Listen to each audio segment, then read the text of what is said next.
বন্ধুরা, খুশবু কি করতে গিয়ে কি করে ফেলছে, আর খুশবু কেন রিশাদের সাথে এমনটা করছে আপনারা নিশ্চয়ই বুঝতে পারছেন।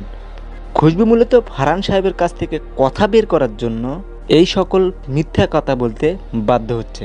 কিন্তু বন্ধুরা, রিশাদ তো ওদিকে একেবারে অনেক মন খারাপ করে বসে আছে। ভিউয়ার্স, কি ঘটতে যাচ্ছে খুশবু নাটকটির আগামী 167তম এপিসোডে, সেটাই এক্সপ্লেন দেওয়ার চেষ্টা করবো আজকের এই ছোট্ট ভিডিওটির মাধ্যমে। এবং বন্ধুরা, খুশবু নাটকটির আগামী 167তম এপিসোড কবে আপনারা দেখতে পারবেন, এটিও ভিডিওর একদম শেষে আপনাদেরকে জানিয়ে দেওয়া হবে। তা আপনাদের সকলের কাছে আমার রিকোয়েস্ট থাকবে, আজকের এই ভিডিওটি কোনো প্রকার টানাটানি না করে একদম শুরু থেকে শেষ পর্যন্ত দেখবেন। এবং আমার এই ড্রামা ভিডিও ইউটিউব চ্যানেলে কোনো দর্শক যদি এই মুহূর্তে নতুন হয়ে থাকেন, প্লিজ নিজ থেকে আমার চ্যানেলটি সাবস্ক্রাইব করে আমার পাশে থাকবেন। অলরাইট, এখন আসি ভিডিওর মেইন টপিকে। খুশবু নাটকটির আগামী 167তম এপিসোডে কী কী ঘটনা ঘটতে যাচ্ছে। ভিউয়ার্স, নিশ্চয়ই আপনারা খুশবু নাটকটির আজকের 166তম এপিসোডের একদম শেষে কিছু প্রিভিউ সিন দেখতে পেরেছেন। প্রথম প্রিভিউ সিনে আপনারা দেখতে পেরেছেন যে খুশবু রিশাদের কাছে ফোন দিয়ে রিশাদের ফ্যামিলি ব্যাকগ্রাউন্ড নিয়ে অনেক কথা বলে। রিশাদ বেঈমান, রিশাদের পরিবারের সকলেই নাকি বেঈমান। আর এটা শুনে রিশাদ তো একেবারে অবাক হয়ে গেছে। খুশবু এইসব রিশাদকে কি বলছে, রিশাদ তো একেবারেই বিশ্বাসই করতে পারছে না যে খুশবু এই সকল কথা রিশাদকে বলছে।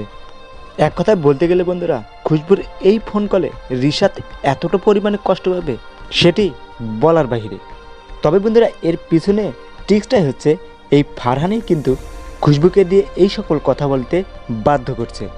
কারণ এই মুহূর্তে খুশবুর কাছে বেশি জরুরি হচ্ছে ফারহান এবং শাকিল আশরাফ দুজন মিলে রিশাদের পরিবারের সাথে কি এমন ষড়যন্ত্র করছে সেটাই বের করার চেষ্টা করছে খুশবু।